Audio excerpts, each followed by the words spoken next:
Hi friends, இன்றைக்கி நம்ம எந்த டாபிக் பற்றி பேச போகிறோம்னு பார்த்தீங்கன்னா, ஒரு 3 பிஹெச்கே ஃப்ளாட்டு கட்டுறதுக்கு என்னென்னலாம் பண்ணணும், அதோட பேசிக் திங்ஸ் என்னென்னா நம்ம ஸ்டெப் பை ஸ்டெப் பார்க்க போகிறோம்.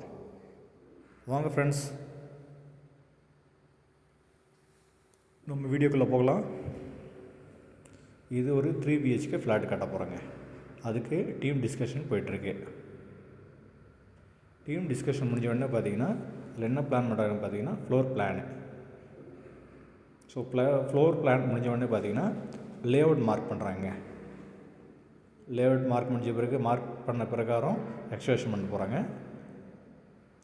எக்ஸ்கவேஷன் முடிஞ்ச உடனே பார்த்தீங்கன்னா லெவல் பண்ணுறதுக்காக ட்ரிம்மிங் பண்ணுறாங்க. ட்ரிம்மிங் முடிஞ்ச உடனே பார்த்தீங்கன்னா காம்பேக்ஷன் பண்ணுறாங்க. காம்பேக்ஷன் எதுக்குன்னு பார்த்தீங்கன்னா மண் லூஸாக இருக்கிற மண் சரி பண்ணுறதுக்காக.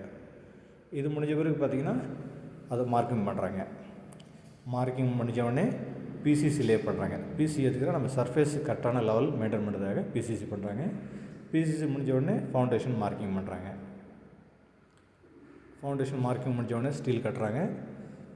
ஸ்டீல் கட்டி முடிஞ்ச உடனே அதோட ஷட்டரிங் அடிக்கிறாங்க. காங்கிரீட் வெளியே போகாமல் இருக்கிறதுக்காக ஷட்டரிங். ஷட்டரிங் முடிஞ்ச உடனே டிராயிங் பிரகாரம் கரெக்டாக இருக்கான்னு சொல்லி செக்கிங் போய்ட்டுருக்கு. ஸோ செக்கிங் முடிஞ்ச உடனே பார்த்திங்கன்னா அடுத்த ப்ராசஸ் காங்கிரீட் பண்ணுறாங்க. ஸோ காங்கிரீட் முடிஞ்ச உடனே என்ன பண்ணுறாங்க, அடுத்த ஸ்டெப் என்னென்னு பார்த்தீங்கன்னா பிளிந்த் பீம் ஸ்டார்ட் பண்ணுறாங்க. பிளிந்தோட ஸ்டீல் கட்டியாச்சு. ஸ்டீல் கட்டின பிறகு ஷட்டரிங் பண்ணியாச்சு. ஷட்டரிங் முடிஞ்ச பிறகு பார்த்திங்கன்னா அதுக்கு காங்கிரீட் போட்டிருக்காங்க. ஸோ இது மேனுவலாக போடுறாங்க காங்கிரீட்டு. காங்கிரீட் முடிஞ்சு ஷட்டரிங் பண்ண பிறகு க்யூரிங் போய்ட்டுருங்க. பாருங்கள், கன்னி கிளாத்லாம் போட்டு க்யூரிங் பண்ணுறாங்க. ஸோ க்யூரிங் முடிஞ்சோடனே ஷட்டரிங் பண்ணிட்டு எர்த்து ஃபில்லிங் பண்ணுறாங்க. எர்த்து ஃபில்லிங் பண்ண பிறகு கன்சல்டேஷன் ஒர்க் போய்ட்டுருக்கு. கன்சல்டேஷன் ஒர்க் முடிஞ்ச பிறகு பார்த்திங்கன்னா காம்பேக்ஷன் பண்ணுறாங்க. காம்பேக்ஷன் முடிஞ்ச உடனே திரும்பவும் காலம் ஸ்டீலில் ரைஸ் பண்ணுறாங்க. காலத்தை ஸ்டீல் கட்டி அடுத்த லெவலுக்கு தூக்கிட்டு போகிறாங்க. ஸ்டீல் கட்டின பிறகு ஷட்டரிங் பண்ணியிருக்காங்க. காலம் ஷட்டரிங் முடிஞ்ச உடனே காங்கிரீட் போய்ட்டுருக்கு. ஸோ காங்கிரீட் முடிஞ்ச பிறகு அதை டீஷர்ட்டிங் பண்ணிவிட்டு பீமு ஸ்லாப் ரெண்டுத்துக்கான ஷட்டரிங் பண்ணுறாங்க. பாருங்கள், இது லேஅவுட்டு. ஸோ அடுத்து முடிஞ்சோடனே பார்த்தா ஷட்டரிங் முடிஞ்ச உடனே ஸ்டீல் கட்டுறாங்க.